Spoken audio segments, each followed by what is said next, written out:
Atraminy nafaka telanitra titanity anaty fahoriana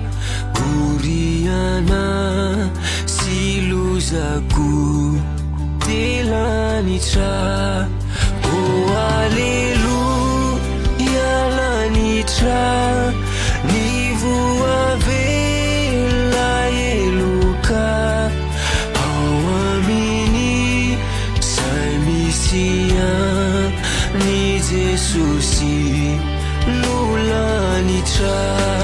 Vahiny atoto hoe randavitra ny lanitra fankehitry ny kosa de manomboka ao anatiko. Oh alleluia lanitra ny voavela eloka ao aminy zay misy ny Jesosy no lanitra.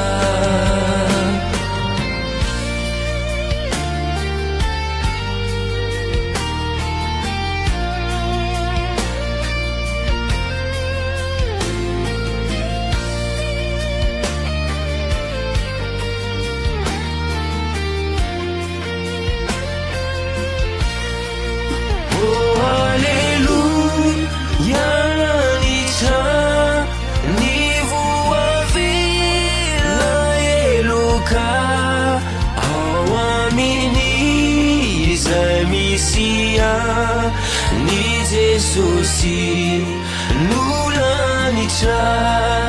Nakavo nandoasa antranobo ngola paso ao aminy zay misy ni Jesosy no lanitra. Oh alleluia lanitra ny voavela eloka ao aminy zay misy ni Jesosy no lanitra. Ao aminy zay misy ni Jesosy no lanitra.